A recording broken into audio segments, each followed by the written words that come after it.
My name's Catherine Sangster and I'm the Head of Pronunciations on the Oxford English Dictionary.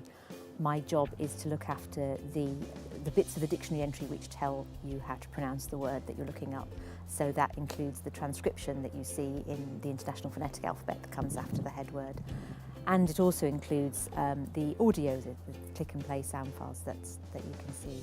Words don't always obey rules. People will often say, oh, this must be pronounced this way because the etymology is this, or if someone has invented a term themselves, they would like to retain control over it and say, you know, this is, I say it this way, therefore everybody must. That's not how it goes. However much you might dislike the way a word seems to be going, we're not in the job of preventing a change from happening, nor from promoting a change that might or might not happen without us, just reflecting as much as we can what's actually going on.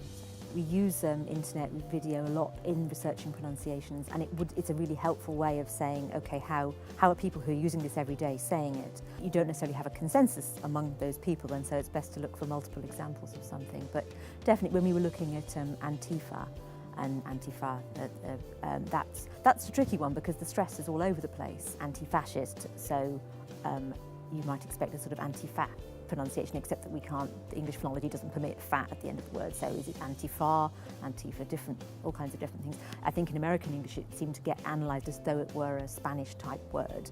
And so you get a sort of Antifa pronunciation, which is the pronunciation you mostly hear from American English speakers, not invariably, but mostly.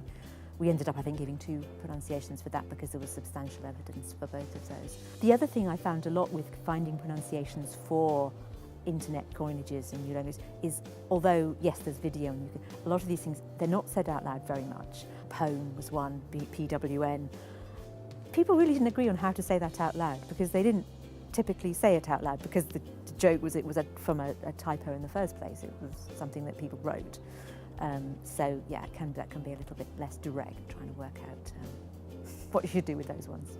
So as well as pronunciation work, I get involved with a little bit of word finding as well, trying to get input from people, and I go to a kind of geek convention called 9 Worlds every year. So this will be the 5th summer that I go there, and I just set up a dictionary corner and I say, come and tell me the words that you use in your fandom or your corner of gaming or coding or gender politics or whatever it is, the words that you're using that we don't have. Or perhaps it might be that you've just been to a panel about comics, or you've just been to a discussion about tropes in the Marvel Cinematic Universe, and say, okay, so people were using this word and you don't think we have it in the dictionary. Well, tell me what it means, tell me how it's pronounced, tell me how it's used, and we'll consider it. So that's a really wonderful thing to do, and people appreciate it so much. They really like that you want to know what they think. That makes it really special. And we have lots of words since I started going who have made the journey from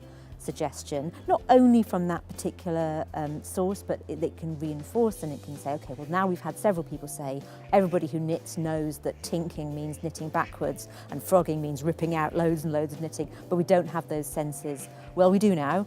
We followed them through, they got researched and looked at, and we got to the point of them being in the dictionary. And the same goes for a lot of words to do with fanfic and sexual politics and all different kinds of things. So. And the pronunciation is only a small part of that, but you want to make sure you know how people are saying things as well as what they mean by something.